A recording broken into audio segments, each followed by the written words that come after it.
Hello students. इससे पहले की क्लास में हम सहभागी अवलोकन के ऊपर चर्चा कर रहे थे। मैंने आपको बताया था कि अवलोकनकर्ता जब किसी समूह का अंग बनकर तथ्यों का संकलन करता है तो उसे सहभागी अवलोकन कहते हैं।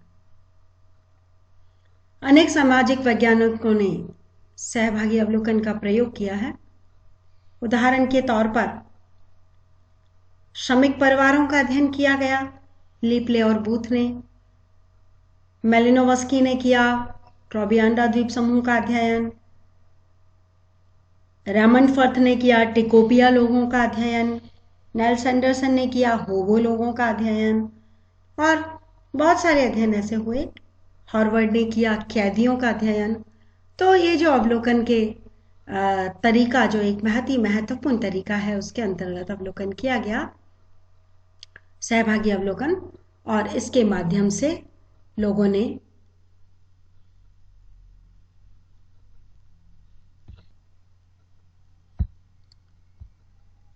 हम कह सकते हैं कि जब अध्ययनकर्ता स्वयं घटना स्थल पर उपस्थित होता है और समूह के जीवन में भाग लेता है और समूह की छोटी छोटी बातों का गहराई से अध्ययन करता है, तो इस विधि की गहनता और सूक्ष्मता को प्रकट करने के लिए जहोदा और कुक लिखते हैं कि सक्रिय सहभागिता उन सूचना स्रोतों के द्वार खोलती है जो अन्यथा बंद ही रह जाते। कितनी बड़ी बात जहोदा और कुक ने कही है सहभागी अवलोकन के बारे में, कि जो सहभागी अवलोकन है उन सूचना के जो सोर्स हैं, जो स्रोत हैं, जो उद्गम स्थल हैं, उनके दरवाजों को खोल देता है सहभागी अवलोकन, जो अदरवाइज बंद ही रह जाते हैं। अगर आप उनको सहभागी अवलोकन के माध्यम से उनका अध्ययन नहीं करते तो वो आपको सूचना मिल ही नहीं पाती। ये जहोदा और कुक ने सहभागी अवलोकन के गुण बताए हैं और इसका ये लाभ बताया है।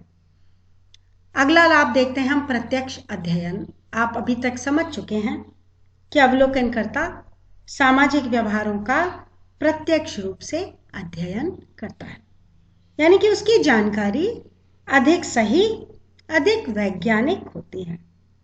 तो अध्ययनकर्ता अस्थायी रूप से समूह में रहता है, लोगों के व्यवहारों को देखता है, कार्यकलापों को, संस्कृति को आदि के बारे में प्रत्यक्ष रूप से तथ्यों को संकलित करता है और उनके बारे में जानकारी एकत्रित करता है।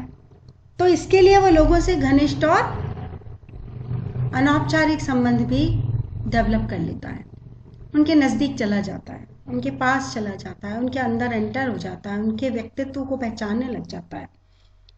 घनिष्ठ होने के बाद वो प्रत्यक्ष रूप से उनकी स्टडी कर पाता है, जिसको हम डायरेक्ट स्टडी कह सकते हैं। अगला बिंदु है वास्तविक व्यवहार का अध्ययन। अब क्योंकि सहभागी अवलोकनकर्ता को समूह के सदस्यों द्वारा अपना लिया जाता है, और जब किसी को हम अपने समूह का सदस्य बना लेते हैं, अपना बना लेते हैं, तो फिर हम उससे किसी भी तरह के व्यवहार को छुपाते नहीं हैं और हम उससे अनजाना जैसा व्यवहार नहीं करते। जब हम उससे अनजाना जैसा व्यवहार नहीं करते तो हम उसके साथ में यूं मानिए कि एक जैसे हो जाते हैं और वास्तविक व्यवहार करने लग जाते हैं। तो इसलिए वास्तविक व्यवहार का अध्ययन किया जाना संभव होता है। तो जहोदा और कुक ने इसके बारे में भी लिखा है कि सामुदायिक जीवन में सहभागिता वास्तव में अवलोकनकर्ता की स्थिति में स्वाभाविकता को बढ़ाती है। यानी कि अगर सामुदायिक जीवन में व्यक्ति सहभागी हो जाएगा तो अवलोकनकर्ता की स्थिति में स्वाभाविकता, नेचुरल जो उसका तरीका है कार्य करने का, नेचुरल उसका जो व्यवहार है, वो उसमें वृद्धि हो जाती है और इसकी वजह से उसका अध्ययन बहुत ही आसान हो जाता है, सरल हो जाता है। अगला बिंदु आता है अधिक विश्वसनीय, ग्रेटर रिलायबिलिटी कह सकते हैं हम इसको, क्योंकि इस विधि में अध्ययनकर्ता खुद जाकर के सूचना संकलित कर रहा है। वो किसी के कही हुई बातों पे नहीं है, किसी के द्वारा प्रस्तुत तथ्यों पर विश्वास नहीं कर रहा, किसी के द्वारा लिखी हुई बातों को अपने अध्ययन में शामिल नहीं कर रहा, या स्वयं जो आपका उत्तरदाता है उसके द्वारा बताई हुई बातों को तोड़ मरोड़ कर प्रस्तुत करी हुई बातों को काम में नहीं ले रहा, बल्कि स्वयं देख रहा है। इसलिए वो ज्यादा विश्वसनीय है विधि। दूसरों के द्वारा जब कोई बात प्रस्तुत की जाती है तो उनका नजरिया भी उसमें शामिल हो जाता है। दूसरे किसी बारे में बताते हैं तो उनका नजरिया भी शामिल हो जाता है। लिखित में कोई बात अगर कोई देता है तो बहुत सारी बातों को छुपा जाता है, छुप जाते हैं तथ्य, कई बार गलत तथ्य आ जाते हैं, कई बार छुपे हुए तथ्य आ जाते हैं, उसकी वजह से उसकी विश्वसनीयता कमजोर हो जाती है। जबकि ऐसा इस मामले में नहीं हो रहा है, अधिक विश्वसनीयता है।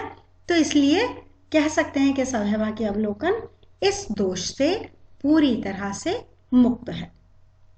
इसके पश्चात हम अगला बिंदु देखते हैं, संग्रहित सूचनाओं की सत्यापनशीलता। वेरीफाई करने का जो कलेक्टेड इंफॉर्मेशन है, जो इकट्ठी की जानकारी है, उसको वेरीफाई करना संभव होता है। क्यों संभव होता है? क्योंकि अध्ययनकर्ता तो खुद ही समुदाय की गतिविधि में भाग ले रहा है।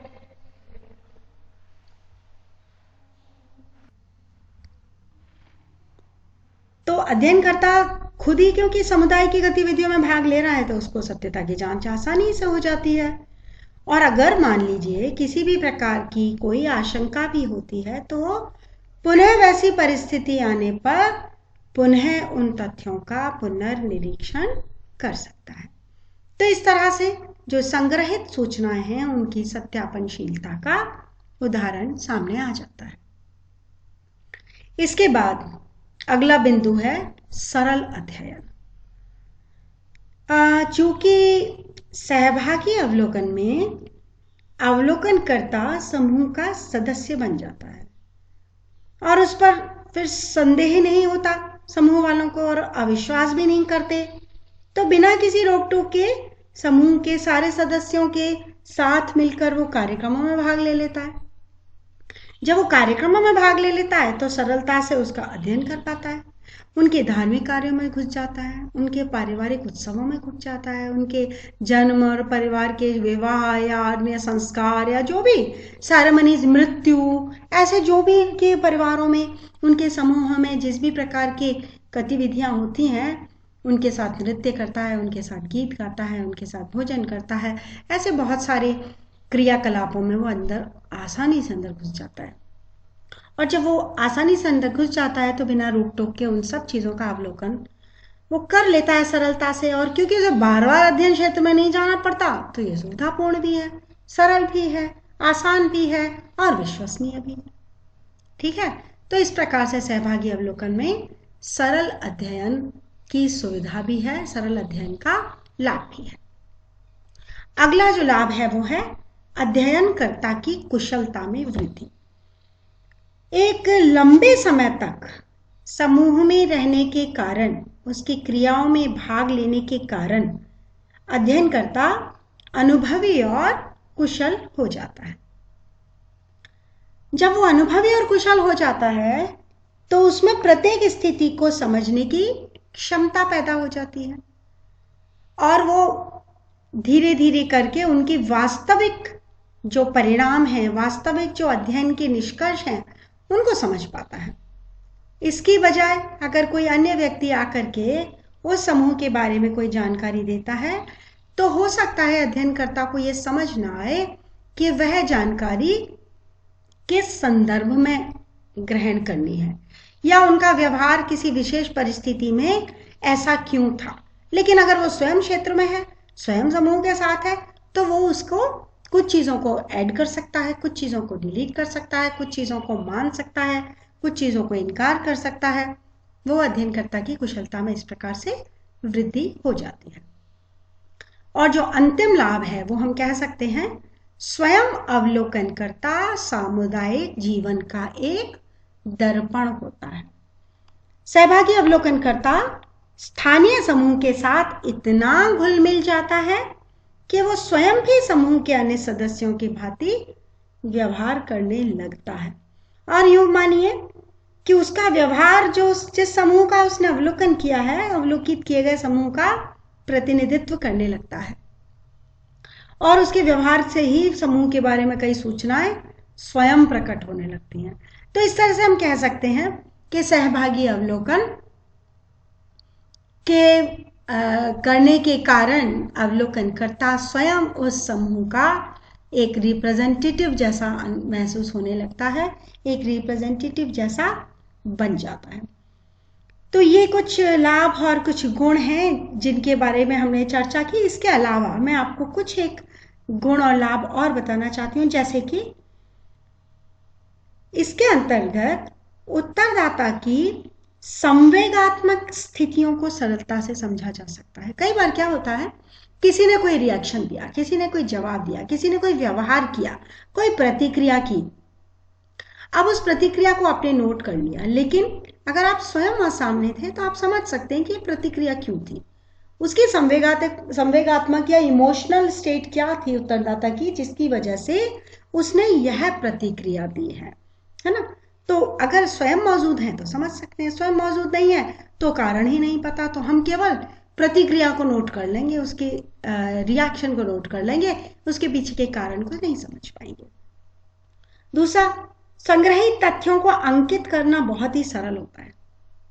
अंकित करना, नोट डाउन करना बहुत आसान होता है, क्योंकि आप उसे देख रहे हैं, देखते हुए नोट कर रहे हैं। और एक लाभ है कि अवलोकनकर्ता की निगाह, अवलोकनकर्ता का जिसको हम कह सकते हैं कुशलता, बहुत सूक्ष्म और पैनी हो जाती है। अध्ययनकर्ता को समझ में आने लग जाता है इसका ये अर्थ है, इस अध्ययन समूह का ये प्रतिक्रिया हुई, इसका ये अर्थ है। ऐसे करके वो काफी पैना हो जाता है और कम समय में इस विधि के माध्यम से अधिक जानकारी प्राप्त की जा सकती है। इसके अलावा इसमें भावनात्मक और गुणात्मक तथ्यों का अध्ययन भी आसानी से किया जा सकता है। एक चीज और, जब भावनात्मक और गुणात्मक तथ्य हैं वो गणनात्मक नहीं होते, उन्हें गिना नहीं जा सकता, उन्हें केवल देखकर समझा जा सकता है। तो सहभागी अवलोकन के माध्यम से जब आप गुणात्मक और भावनात्मक तथ्यों का कलेक्शन कर रहे हैं, ऐसी स्थिति में आप किसी संवेदनशील विषय पर भी अध्ययन कर सकते हैं। संवेदनशील विषयों पर आमतौर पर प्रश्नों के जवाब नहीं मिलते। जब किसी प्रश्न का जवाब नहीं मिलता है तो अध्ययनकर्ता अगर उत्तरदाता के सामने है तो वो उस प्रश्न का जवाब अपने आप ही पा लेता है, शब्दों की जरूरत नहीं होती, किसी तरह के व्यवहार से उसे अपने प्रश्न का जवाब मिल जाता है। तो कुछ प्रश्न बहुत संवेदनशील होते हैं जिनको अगर पूछा जाए तो जवाब सही आने की उम्मीद बहुत ही कम होती है। सही भी नहीं आता, कई बार आता ही नहीं है जवाब। कई बार आपको उत्तरदाता के गुस्से का, नाराजगी का या उसके किसी ऐसे भावनात्मक गुबार का सामना करना पड़ता है। उत्तरदाता रोने लग जाता है प्रश्न करते हुए, उत्तरदाता नाराज हो जाता है, चिल्लाने लगता है, जवाब देने से मना कर देता है, आपके आगे के अध्ययन पर रोक लग जाती है। ऐसे कई दुष्परिणाम सामने आते हैं जब कभी अवलोकन का प्रयोग नहीं किया जाता। तो दुष्परिणामों की वजह से क्या होता है, अध्ययन में निष्पक्षता नहीं आती, रिलायबिलिटी नहीं आती, अध्ययन के जो निष्कर्ष निकलते हैं वो बहुत पूरी तरह से विश्वसनीय नहीं निकल पाते, प्रामाणिक नहीं निकल पाते। तो ये नुकसान जरूर देखने के लिए मिल जाते हैं। तो इनसे बचना है अगर, तो सहभागी अवलोकन करना होता है। सहभागी अवलोकन के लाभ, उसके गुण मैंने आपको स्पष्ट किए हैं। यदि आपको इनमें से कोई भी किसी भी चीज पर कुछ पूछना है, कोई जिज्ञासा है, कोई शंका है, कुछ समझ नहीं आया है, तो आप मुझसे पुनः संपर्क कर सकते हैं। मैं आगे की क्लास में अब आपको सहभागी अवलोकन के दोष के बारे में और सीमाओं के बारे में बताऊंगी। आज के लिए बस इतना ही। Thank you.